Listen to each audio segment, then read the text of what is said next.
I like adventure and detective games. I enjoyed Famicom Detective Club, Ace Attorney, Hotel Dusk, and I'm looking forward to the upcoming Another Code Recollection.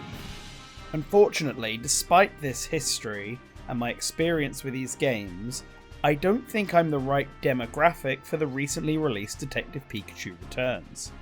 In many ways, it reminds me of the absolutely fantastic Great Ace Attorney duology, as this long-form story that spans over multiple games and uncovers the dark secrets of its world. But on the other hand, I don't think this game gets even close to the heights of that game, and there are some big reasons for that. But first, let me establish my history with Detective Pikachu, or really my lack thereof. While I did watch the live-action movie they released, I didn't play the first game at all. It came out at an awkward time for me, and with reviews of it being somewhat middling, I decided to give it a miss.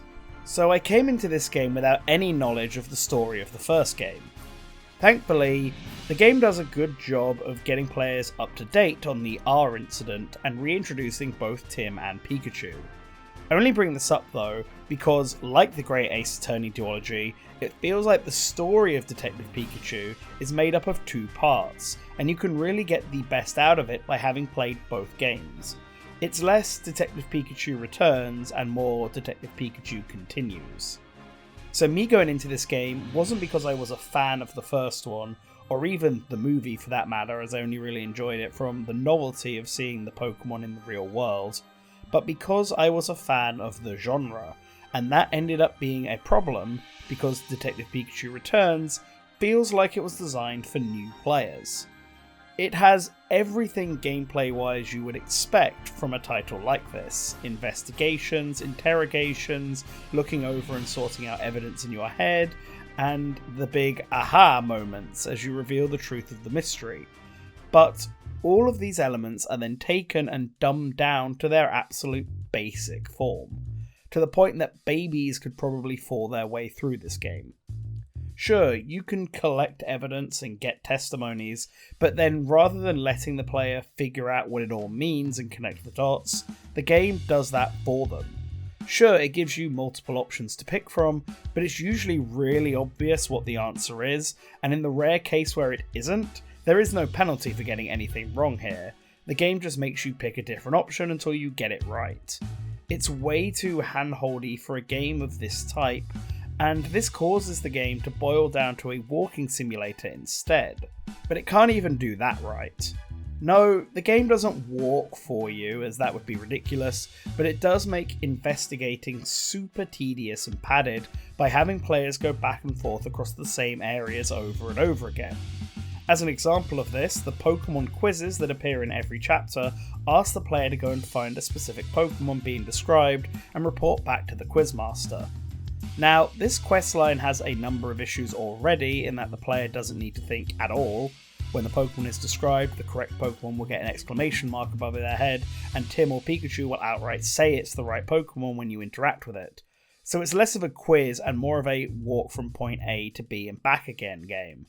But then it gets worse, because once you do that, you'll be asked to go to point C for the next Pokemon on the list, and several times this Pokemon ended up being right next to the first one.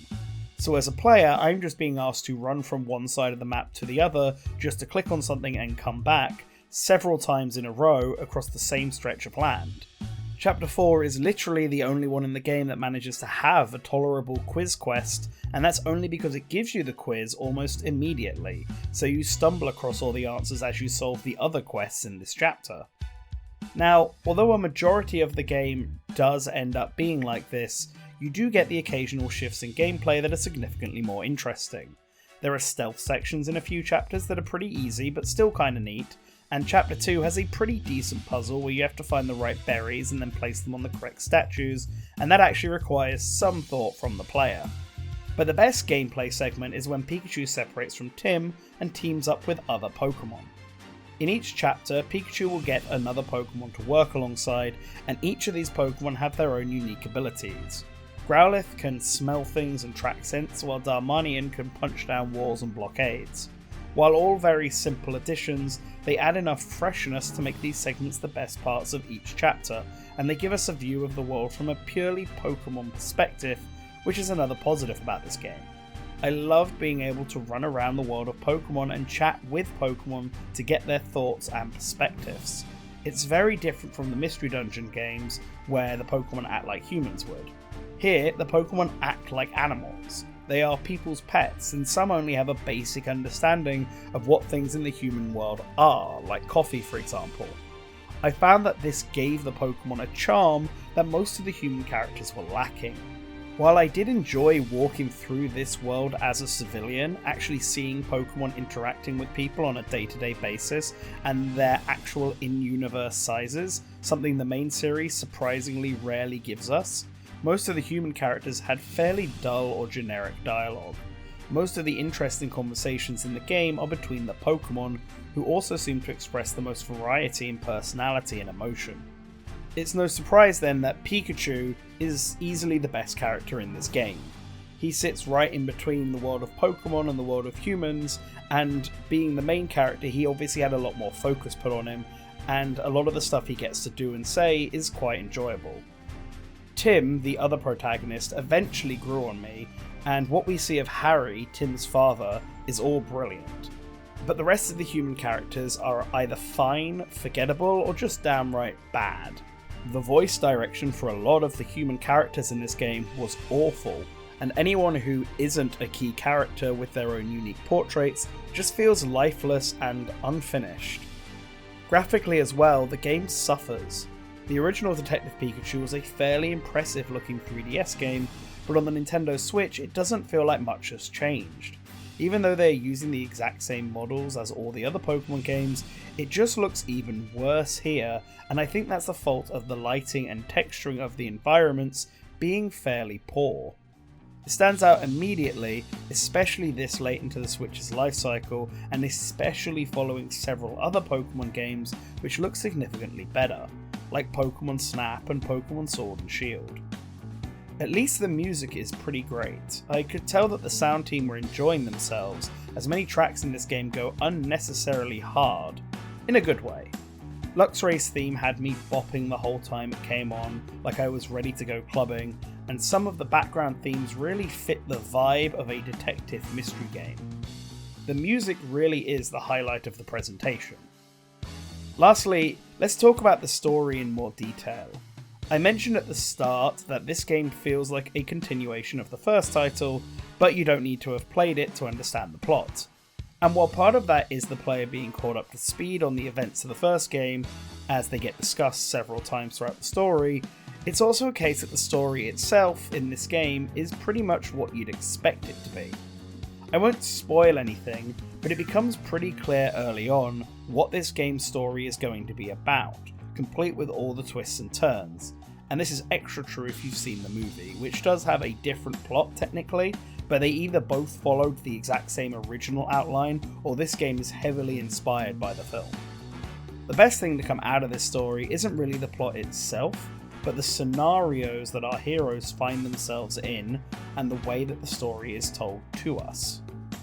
Chapters 3 and 4 in particular stand out as the former is built around an absolutely unexpected premise, and the latter is structured in a very cool way, also letting us control the game's best characters.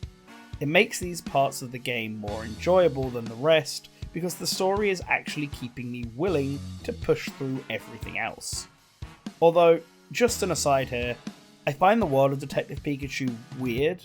There are several references to regions from the mainline games, such as Gala, and yet in this game people act like Pokemon battles are just a thing that doesn't happen, and no one seems to own Pokeballs.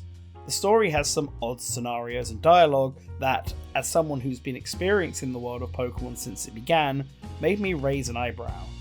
This has no bearing on my review, mind you, I just thought it was really weird and I wanted to mention it somewhere. So ultimately, do I recommend Detective Pikachu Returns? Honestly, unless you're a die-hard Pokemon fan, I probably don't.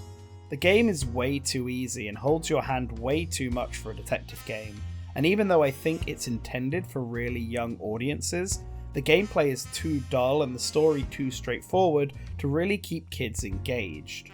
You have to be someone who really enjoys just being in the world of Pokemon and seeing all these lovable creatures up close to really get anything from this game, as those are easily the best parts of it. I want to thank Nintendo for providing a review copy of this game, and I hope it has done them well. I want to thank everyone for watching and give a special thank you to all of our patrons. The $5 plus tier are on screen right now. Let us know in the comments if you have played this game or were thinking about it, and make sure you hit that subscribe button so that you can always remember to return to the source.